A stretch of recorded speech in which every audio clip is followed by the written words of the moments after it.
So yun, finally, nagkaroon na ako ng time para i-unbox itong si Sony ECMW2BT. Napaka-weird na pangalan. Pero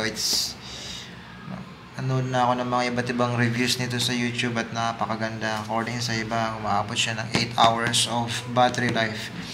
At napaka high, one of the highest qualities pagdating sa audio quality as a wireless microphone para sa mga vloggers dyan sa uncontrolled environment tulad ng mga kalsada or habang naglalakad ka dyan sa labas.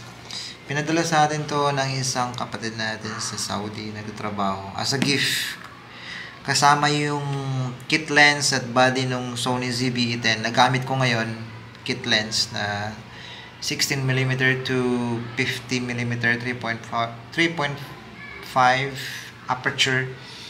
Not the best when it comes to the aperture, pero pang daily use more than enough. So ito na, i-unbox ko na siya, bubuksan ko na siya. Finally, tinan mo naman oh. This was sent to me back in 2022, so it's been a while. Bakit nga ba ngayon lang ako nag-try nitong buksan? Kasi parang na-satisfied naman ako dun sa audio quality ng coming out from Sony ZV-E10. Kasi nga alam naman natin meron siyang sariling dead cat. So yan, meron din tong dead cat sa loob. At ito ay isang wire made in Malaysia.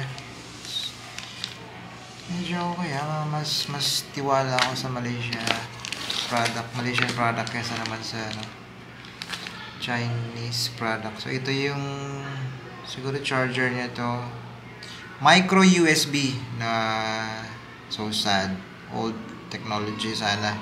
Kinamit na nila dito yung USB-C para ano ba yun? Future proof na siya. Manuals. Ang dami naman ito manuals. Parang mas marami pang manuals kesa sa product itself. Sony, daming manuals, so sobrang dami na kung babasahin. Later on na lang siguro natin basahin. Mas excited akong i-try itong Sony dead, ano ba itong top? Uy, hindi naman pala siya malaki, no? Yung wireless microphone nila. Hindi siya ganun kalaki. Tingnan mo, oh. Standard lang siya. Hindi siya ganun kalaki. So, ibig sabihin, pagka compact size siya, hindi mo na kailangan mas gusto ko talaga yung compact eh. Medyo may pagka-discreet. Saka hindi siya masyadong mabigat. So, yun. Saka ang gaan niya, napakagaan nito. Ayan. Ganun lang pala yung kadali, no? Ayan. Ina-attach siya. So, ito natatanggal din to. Ang galing naman. So, pwede siguro, ayan. Ayan na siya. Sony Bluetooth wireless microphone. Dami niyang labels dito at saka meron din siyang QR code. For sure digit to. Meron din siyang pin dito na pwede mo i-attach for sure sa damit. So ito yung dead cat niya. Susubukan ko nga kung gagana to sa sa DJI Osmo Action 3 natin. Bumili ako ng USB-C to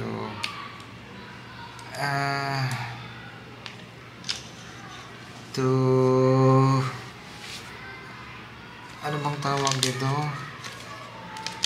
Yung audio jack.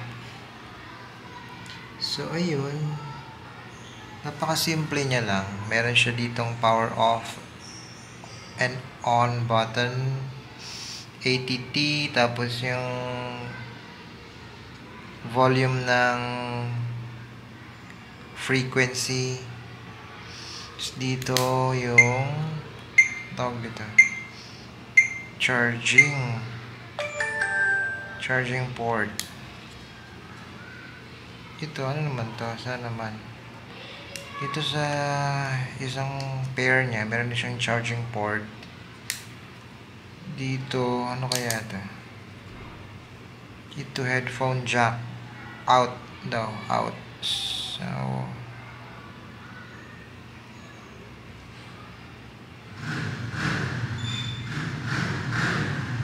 mic, lupit. So subukan na natin to siyang i-on. Yun, umilaw siya agad, oh. Nang inon ko, may ilaw na yan. So mic test. Ito yung mic test without the mic. Ito yung mic test with the mic. Mic test with the mic. Mic test with the mic. Mic test with the mic. Mic test with the mic. Mic test with the mic.